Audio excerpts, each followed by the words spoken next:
¿Desde cuándo entra en vigencia el decreto supremo en el tema de la electricidad, por favor? Bueno, el decreto supremo entra en efecto desde el momento de su promulgación, pero ¿desde cuándo van a poderse ver sus efectos? Desde el momento en el que necesitemos hacer uso de ese instrumento para cumplir con el objetivo del mismo. Es importante analizar este decreto desde una perspectiva integral. No es conveniente mirar simplemente el artículo 1 que dice 5% mensual, ahora las tarifas van a subir. No. Este decreto primero responde a un cambio en la política económica del país que ahora ha incorporado el tipo de cambio flexible como parte de las variables que se deben considerar en la economía. Y el primer análisis que nosotros hemos hecho acá en el regulador es mirar si es conveniente que cambios que pueden ser coyunturales, ya sea en el tipo de cambio o en el índice de precios, deban ser trasladados a la tarifa y llevar a la gente a tener un sufrimiento innecesario, porque después de algún tiempo, de pronto esos mismos factores van en caída y uno va a tener que bajar la tarifa. Entonces no tiene sentido. En la economía hay que tratar de evitar ese tipo de fluctuaciones que lo único que hacen es meter ruido. Ahora, ¿usted ya está trabajando en la implementación de este decreto supremo ya desde ahora o Estamos, falta una reglamentación? no falta ninguna reglamentación. En realidad lo que nos falta simplemente es ya empezar a mirar la aplicación desde la perspectiva de analizar las variables y cómo los factores de estabilización que llevamos allí, ¿no? Un poquito para explicar este decreto, es necesario tener en cuenta lo siguiente. La ley 1604, que es la que rige todavía al sector eléctrico, se aprobaba ya en 1994, es decir, hace más de 30 años. Desde entonces se viene aplicando un régimen de política tarifaria en el sector, en el que las tarifas se aprueban cada 4 años. Entonces, cuando alguien le dice, está subiendo hoy día las tarifas, en realidad la tarifa no va a subir, sino cada 4 años, si es que se diera el caso luego de un estudio tarifario que es bastante riguroso. Y en los 30 años, este tema ha funcionado y gracias a que este elemento no ha sido afectado grandemente, es que el sector eléctrico no tiene los problemas que hemos visto en otros sectores, ¿no? Pero también se ha visto en su momento que el modelo como estaba simplemente, porque tiene un factor de indexación que se llama, es decir, la cualidad que tiene el sector eléctrico, en nuestro caso, es que la política de la ley 1604 está orientada a que en términos reales los precios se mantengan constantes, no sufran variación. Pero como todo, cuando hay subida en los precios en general, tendría que haber una subida en el precio de la electricidad. Y habían dos factores ahí, la inflación y el tipo de cambio. El tipo de cambio durante más de 20 años, por una política monetaria que estaba vigente hasta hace poco, se mantenía fijo. Por tanto, este factor no sufría cambios y solo el IPC sufría cambios. Al hacer cambios, ahora hay dos variables ahí que hay que controlar. Por eso se hizo necesario el emitir este decreto, con el cual el regulador, más bien, a partir de los factores que tiene, va a poder mantener la tarifa estabilizada. Allí es importante tener en cuenta el papel que juegan los fondos de estabilización. Desde hace más de 20 años tenemos un fondo de estabilización de distribución, un fondo de estabilización del mercado mayorista, así como se llama. A través de estos dos fondos, los distribuidores, que son todos los que nos dan la electricidad en las ciudades, establecen una forma contable de ir manteniendo las fluctuaciones bajo un rango que es administrable para la economía y para no llegar a la gente a afectar profundamente.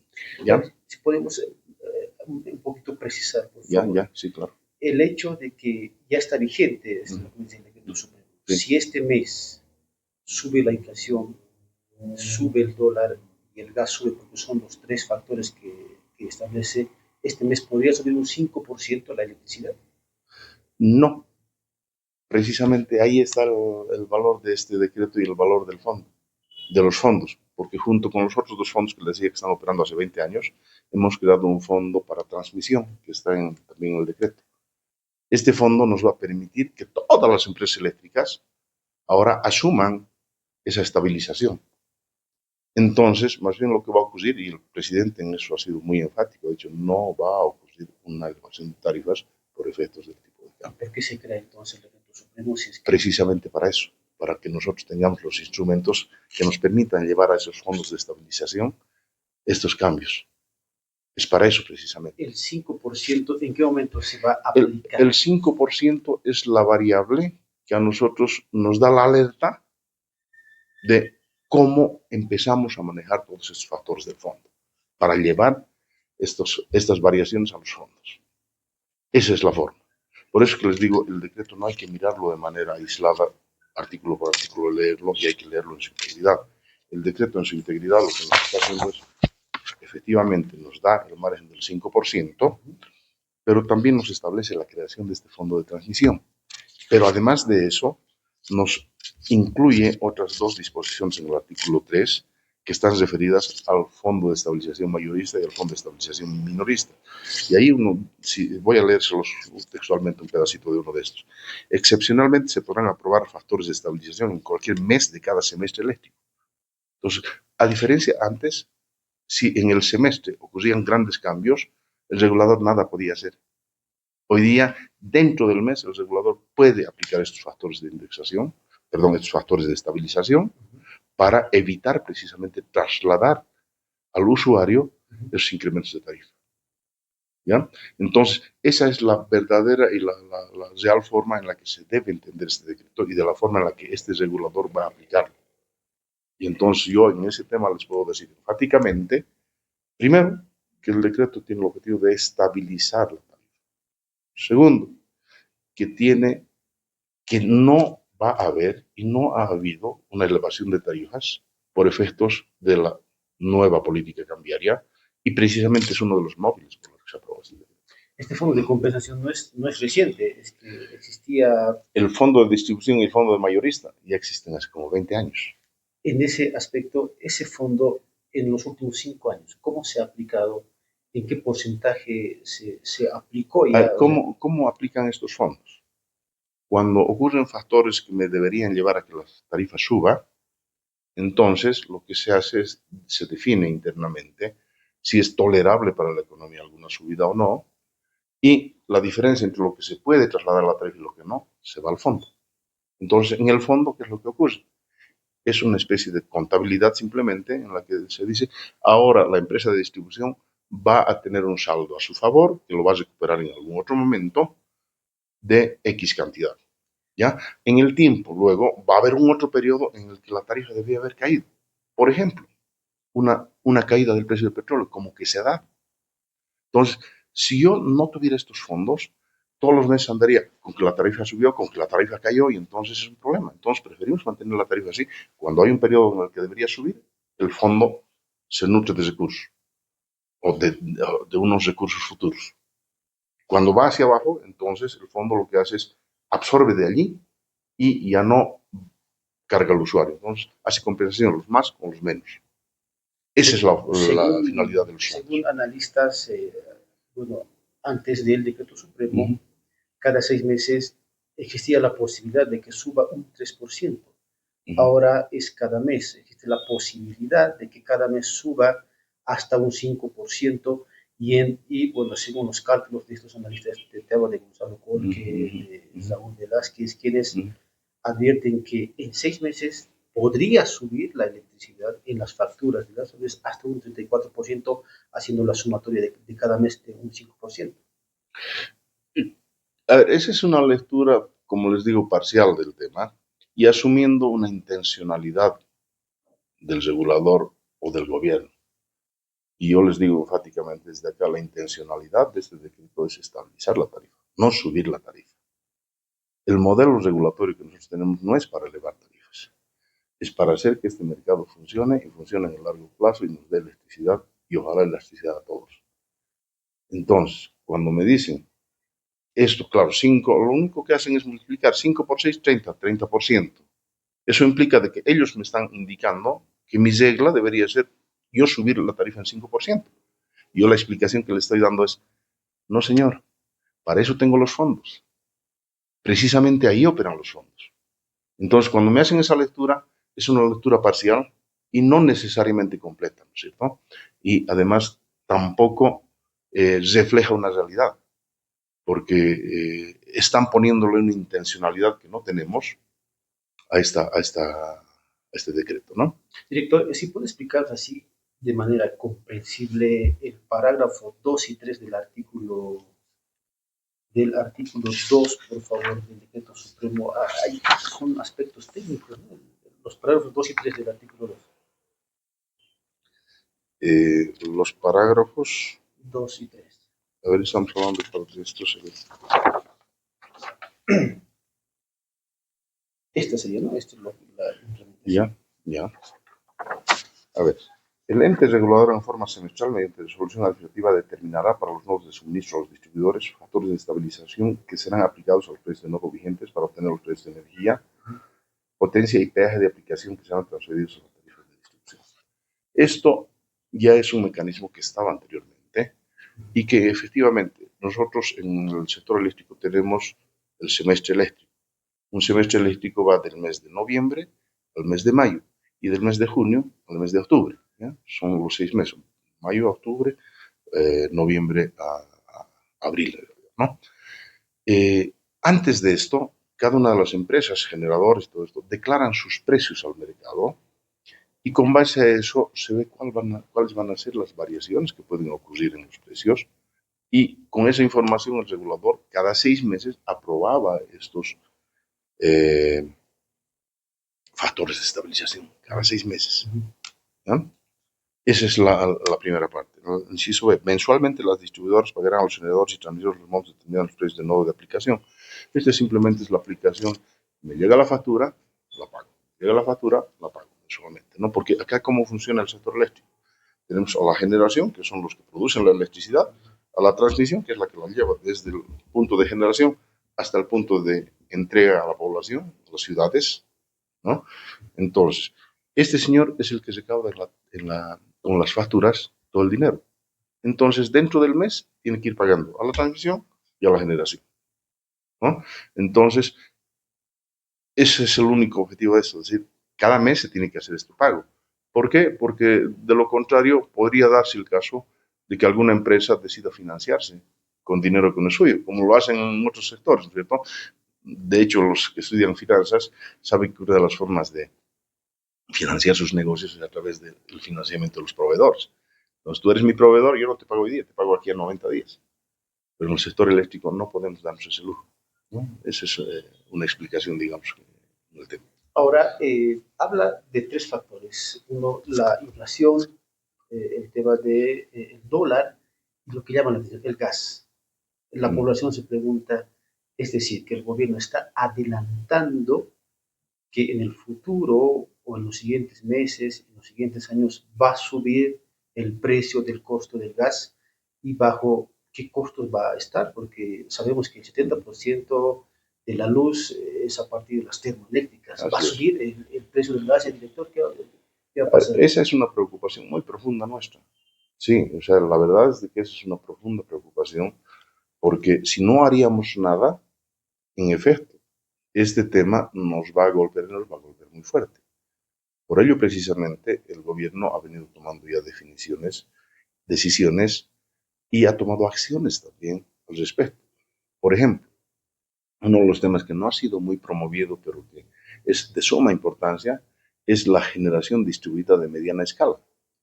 Con ese decreto, que lo hemos aprobado hace unos 3 meses, lo que vamos a hacer es permitir que cualquier empresa o persona que tenga una capacidad económica determinada pueda producir en las ciudades electricidad hasta 6 megavatios con energías renovables, básicamente fotovoltaica, probablemente eólica, que sí, ¿no? Todas estas otras tecnologías. ¿Qué va a producir eso? Primero nos va a hacer de que parte de la demanda se provea con esas energías que no son el gas natural. Entonces, una molécula de gas que nosotros dejemos de consumir en el sector eléctrico es una molécula que nos ahorramos para prever el futuro, ¿no? Esa es la primera medida. Hemos hecho la reglamentación, estamos optimistas con que en el muy corto plazo empecemos a recibir, porque ya tenemos nosotros varias empresas que nos han venido a mostrar su interés en entrar a este sector, porque realmente resulta interesante. Para nosotros resulta más que interesante porque es una sustitución de gas por una energía que no se acaba, ¿no? ¿Va a subir el precio del gas? ¿Es lo que se advierte desde el decreto supremo? A ver, yo no podría yo afirmar que va a subir el precio del gas, nada, porque no es mi sector. ¿Abre camino entonces? Lo que estamos haciendo nosotros es simplemente, tenemos una previsión clara de que si nosotros no tomamos nuestras previsiones para retirar al sector eléctrico de esa gas dependencia, el día de mañana, si se tomara una decisión en el otro mercado, nosotros estaríamos complicados. Es parecido al tema del tipo de cambio. El tipo de cambio, si nosotros no hiciéramos nada, teníamos que trasladarlo por entero al usuario y que él se encargue. ¿Qué tendría que decir yo? Tendría que decir, señores, la ley me obliga a que yo vaya en ese sentido y por tanto toda la elevación tarifaria se la pasa al usuario. Pero nosotros hemos sido responsables y hemos tomado una previsión mediante este decreto para evitar que eso ocurra. Esa misma responsabilidad la estamos trasladando a nuestros actos con el tema del consumo del gas. La segunda medida, y eso quisiera también aclararles e informarles, es, de acuerdo a la ley 1604, la ley de electricidad, las empresas distribuidoras pueden generar hasta el 15% de su demanda con energías alternativas. Entonces hemos aprobado un decreto y estamos desarrollando la reglamentación para que esto se haga efectivo prontamente. Nosotros esperamos que mediante estos mecanismos, en los próximos 2 años, tengamos al menos unos 200 megas de inyección de recursos renovables, con población además que hasta hace poco no participaba en el mercado eléctrico, porque todo iba a ENDE, todo iba a ENDE. Y resulta que ENDE ya no tiene recursos y no tiene forma de financiar proyectos de gran envergadura. Entonces, estamos haciendo más democrático este país al permitir que otros sectores también participen y nos ayuden a nosotros a resolver un probable problema que pudiera surgir en el futuro, ¿no? Ya mis últimas consultas, doctor. Sí. Muchas gracias. ¿El gobierno en cuánto está subvencionando la electricidad acá actualmente, por favor? ¿Y este fondo de compensación es una subvención a eso? No, son dos cosas, ¿ya? En realidad, el sector eléctrico no subvenciona la electricidad. Desde la política hidrocarburífera, en efecto, lo que tenemos es un precio de gas de 1.3 dólares por millar de pies cúbicos, cuando la exportación está por encima de los 6, ¿no? Entonces, efectivamente, hay una diferencia, hay un costo de oportunidad que lo está asumiendo el Estado boliviano. ¿Cuánto es eso? No tengo las cifras, no es mi sector, como le digo. Entonces yo acá controlo todo lo que es en lo eléctrico. En lo eléctrico nosotros tenemos nuestras cuentas al día y estamos tratando de más bien manejar todo esto, incluso en los sistemas del norte, donde tenemos sistemas aislados que funcionan con gasoil. Entonces, estamos manejando el tema de manera integral para que también en esos sectores dejemos de ser tan dependientes del gasoil y empecemos a utilizar energías renovables. Legisladores han presentado ya un proyecto de ley para dejar sin efecto el decreto supremo porque consideran que el peso de la crisis va a afectar al bolsillo de los bolivianos. ¿Cómo responde ante esas medidas? A ver, yo creo que quienes están asumiendo esa iniciativa deberían analizar el decreto en el contexto en que le estoy yo comentando y no guiarse básicamente por esa especie de historia de, ustedes deben conocer la fábula esta de viene el lobo, ¿no es cierto? Sino leer un poquito más en detalle y analizar, y de ser necesario, esta oficina está siempre abierta a recibir a cualquier persona, o incluso si me invitan, yo estoy dispuesto a ir donde me inviten a explicarles, porque una decisión de ese tipo no nos ayudaría, más bien perjudicaría a la población, porque eliminaría estos instrumentos de estabilización que nosotros queremos manejar, porque es la única forma en la que se puede hacer esto. Lamentablemente en economía no hay milagros. Cuando uno va a la primera clase de economía, el profesor que le dice, bueno, si sacas el primer libro básico de economía, había un señor Malthus que ya decía esto: no hay almuerzo gratis, alguien lo tiene que pagar. Todo el derroche que hemos tenido en 15 años del gas natural, ¿quién lo va a pagar? las generaciones futuras que no tienen gas. Por tanto, ¿quién va a pagar el almuerzo tan generoso que nos hemos echado en su momento? Pues que vengan al día de mañana. Por eso es de que para mí este decreto es una forma responsable de administrar el sector y me apena que realmente pudieran haber ese tipo de iniciativas. Y a todos los analistas y todos, yo les invito a analizar este tema de manera más amplia, integral y en un contexto más responsable. No van a retirar el decreto entonces, ¿no? No está en perspectiva nuestra, porque como les digo, el objetivo es estabilizar. Si retiramos el decreto, entonces nos estaríamos diciendo por negación del decreto que lo que vamos a hacer es a partir de ahora más bien mover precios, ¿no? Todo lo contrario. ¿A qué atribuye usted? En las últimas horas han surgido denuncias de gente, usuarios precisamente dicen que la factura pagaban 40 bolivianos, ahora se les ha incrementado hasta en 200 bolivianos. ¿Qué se deberá a este tipo de denuncias? Mire, yo le agradezco su pregunta porque me da la oportunidad de aclarar un tema que para mí es súper sensible. Una cosa que siempre debemos diferenciar es el precio de la cantidad. Si yo voy a un restaurante donde un plato de comida cuesta 50 bolivianos y me sirve un plato de comida, ¿cuánto pago? 50 bolivianos. Pero si decido comerme un segundo plato, ¿cuánto pago? 100 bolivianos. ¿Subió el precio del plato? No, subió mi consumo, ¿cierto? Entonces, en muchos de los casos, lo que ocurre, porque estamos en variación de temporada, pues uno enciende la estufa, uno enciende algún otro tipo de equipos que consumen. Entonces, yo lo que recomendaría a la gente es primero que analice si subió su consumo.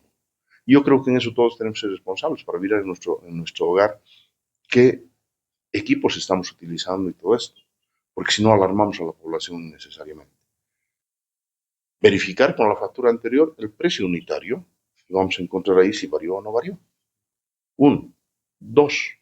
Si en efecto encontraran de que ha habido una diferencia y que les estarían subiendo el precio o ellos no reconocen ese consumo, tienen toda la estructura del ente regulador y de la propia empresa para generar sus reclamos. Generar sus reclamos ahí, se hace el análisis y si es que en efecto hay un error, pues la empresa tiene que hacer la devolución correspondiente, ¿no? Entonces, lo que sí les puedo decir con énfasis nuevamente es de que no ha habido y no va a haber, no se ha autorizado, este regulador no ha autorizado ninguna elevación de precios. Entonces, si a mí me traen una factura en la que me demuestran, en la que me muestran que ha habido ese incremento, nosotros vamos a investigar a la empresa y ejecutaremos las medidas que la ley nos provee, incluyendo sanciones, ¿no? ¿Qué pasa con la indexación del tipo de cambio ahora que se ha actualizado? ¿No es eso uno de los factores del incremento de algunos casos en algunas facturas? No, como le digo, el presidente ha sido muy enfático y él nos ha dado la instrucción, por eso que sale en este decreto, de que él no quiere que el cambio en la política cambiaria se traduzca en ese efecto, porque tiene usted razón. O sea, si yo aplicara a letra muerta, sin estas medidas del decreto, el indexador que hoy día está vigente, yo tendría que elevar la tarifa realmente en porcentajes muy altos. Por eso es que el señor presidente ha tenido en su momento pues la claridad para decir, no, no quiero eso, tomen ustedes que son los técnicos las medidas que tengan que tomar. Todo eso viene este decreto. Entonces, esto va a llevar ese posible cambio a los fondos de estabilización, para que en su momento esos fondos se recuperen cuando hayan otras variables que vengan en sentido contrario. Bien, muchas gracias, director. A ustedes, a ustedes.